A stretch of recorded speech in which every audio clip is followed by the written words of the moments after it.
डोडो TV.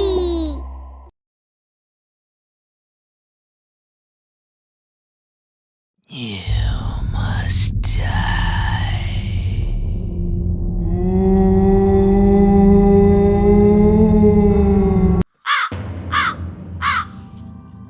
Manpur के लोगों में खौफ का माहौल था। मुखिया जी पंचायत में मुंह लटकाए खड़े थे कि अचानक मोहन बोल उठा। ऐसे डर डर के नहीं जी सकते मुखिया जी, हमें कुछ करना होगा। मगर क्या करें? पुलिस को भी तो कोई सुराग नहीं मिला है अभी तक। पिछले 1 साल में गांव में 15 से ज्यादा मौतें हो चुकी हैं। किसी ने तो कुछ देखा होगा, पर कोई कुछ बताने को तैयार नहीं है। गांव के सारे लोग एकदम चुप थे।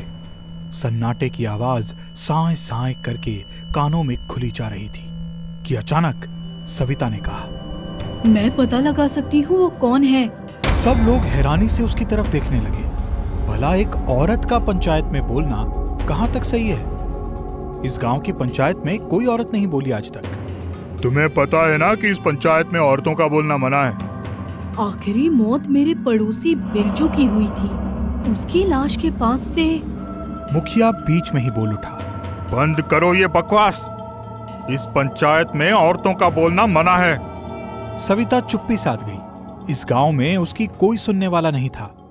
सबसे पहले मौत उसी के पति की हुई थी। वो तब अपने मायके गई हुई थी। वापस आई तो पति को मरा हुआ पाया। 1 साल से विधवा का जीवन जीते हुए उसने देख लिया था कि ये समाज कितना निर्दयी है। और पहले भी भला कौन सी अच्छी जिंदगी थी उसकी। उसका पति रोज शराब पीकर आता था और उसको पीटता था।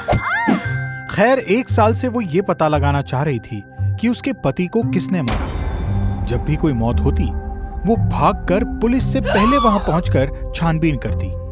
देखती थी कि कोई सबूत उसके हाथ लग जाए। वो लेटकर ये सब सोच ही रही थी कि अचानक बहुत तेज शोर सुनाई दिया। घर से बाहर निकली तो आवाज आई, किसी ने मुखिया जी की हत्या कर दी। सुनो सुनो सभी गांव वालों, कान खोलकर सुनो। अपने अपने घरों में सुरक्षित रहो। सुनो सुनो। वो भागकर मुखिया जी के घर पहुंची। उनकी खून में सनी लाश घर के बीचों बीच पड़ी थी। इतनी बेरहमी से भला कौन मारता है किसी को? सविता ने आसपास देखना शुरू किया। उसको लाश के पास से एक लाल बिंदी मिली। उसने बिंदी को अपने हाथ में उठा लिया और सोचने लगी कि अब तक 4 लाशों के पास से उसको ये बिंदी मिल चुकी है। जरूर इस बिंदी का कुछ राज है जो उसको असली कातिल तक पहुंचा सकता है। उस बिंदी को लेकर वो गांव की सबसे बुजुर्ग महिला शांति दादी के पास पहुंच गई। गांव के लोगों का मानना था कि शांति दादी को कुछ अद्भुत शक्तियां प्राप्त हैं जो उन्होंने साधना से पाई हैं। शांति दादी, आपसे मुझे एक मदद चाहिए। मदद? एक बुढ़िया से? भला इस गांव के लोग कब से एक बूढ़ी औरत से मदद मांगने लगे? मुझे पता है दादी कि इस गांव में औरतों की क्या हालत है, मगर मुझे पता लगाना है कि आखिर इतनी हत्याओं के पीछे किसका हाथ है। ये काम तो पुलिस का है बेटा। तुम क्यों अपनी जान जोखिम में डाल रही हो? वो जो भी है उसने मेरे पति को भी मारा है दादी। मैं उसको ऐसे नहीं छोड़ने वाली। कुछ सुराग मिला तुम्हें? हाँ दादी, ये देखो। सविता शांति दादी को वो बिंदी दिखाती है। ये बिंदी, ये मुझे लाश के पास से मिली है। पुलिस के आने से पहले पिछली 4 लाशें ही देख पाई मैं, और मुझे हर लाश के पास ये बिंदी मिली। लाओ जरा बिंदी मेरे हाथ में दो। शांति दादी बिंदी अपने हाथ में लेकर अपनी आंखें बंद करती है। अचानक उनके चेहरे पे चिंता की लकीरें उभर आती हैं। पसीने आने लगते हैं। क्या हुआ दादी? ये सब कत्ल किसी इंसान ने नहीं किया है। तो किसने किया है? एक चुड़ैल ने। सविता के चेहरे से हवाइयां उड़ने लगी। ऐसा लगा मानो वो बेहोश होकर वहीं गिर पड़ेगी। उसने होश संभाल कर कहा, मगर दादी, कोई चुड़ैल ऐसा क्यों करेगी? ये तुम उससे ही पूछना। अगला कत्ल कल रात होगा शगुन के पति का।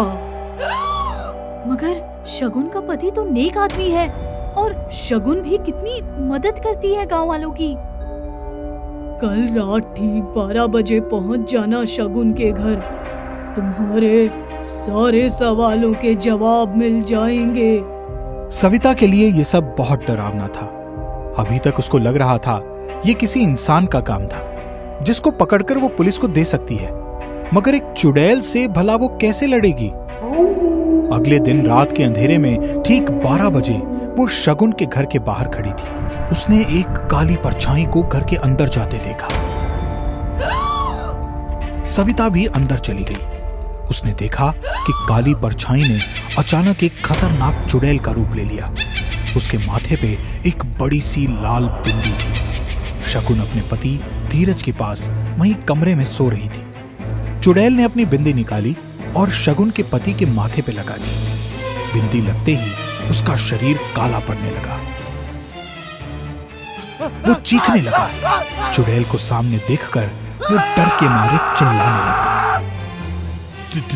तुम कौन हो? ये मुझे क्या हो रहा है? उसकी आवाज सुनकर शगुन भी उठ गई। चुड़ैल! सविता कमरे के कोने से ये सब देख रही थी। बिंदी की वजह से धीरज का शरीर अंदर ही अंदर जलने लगा। वो रोने लगा, चिल्लाने लगा। ये मुझे क्या हो रहा है? मुझे बहुत जलन हो रही है। अचानक सविता बीच में बोल पड़ी। कौन हो तुम और ये सब क्यों कर रही हो? छोड़ दो उसको। उसने भला तुम्हारा क्या बिगाड़ा है? इतनी चीख पुकार सुनकर आसपास के लोग भी शगुन के घर में आ चुके थे। चुड़ैल ने एक न सुनी और अपने हाथों को लंबा कर धीरज को गर्दन से पकड़कर हवा में उठा लिया। वो डर के मारे कांपने लगा। इससे पहले कोई कुछ बोल पाता, चुड़ैल ने उसके शरीर के 2 हिस्से कर दिए। शगुन का रो रो कर बुरा हाल था। अब चुड़ैल ने अपना असली रूप ले लिया। सब उसको देखकर चौंक गए। विमला, तुम? हाँ, मैं इसी गांव की औरत हूँ। मगर तुम तो 1 साल पहले मर गई थी ना? और तुम गांव के लोगों को क्यों मार रही हो? तुमने मेरे पति को क्यों मारा विमला? बताओ मुझे। तुम्हारा पति 1 साल पहले गांव का मुखिया था। गांव के पंचायत में हर बार मैं अच्छे सुझाव दिया करती थी। मुझे वो हमेशा बोलने से मना करता था, मगर मैं चुप नहीं होती थी। ये बात उसे इतनी खटकती थी, उसने मुझे जान से मरवा दिया।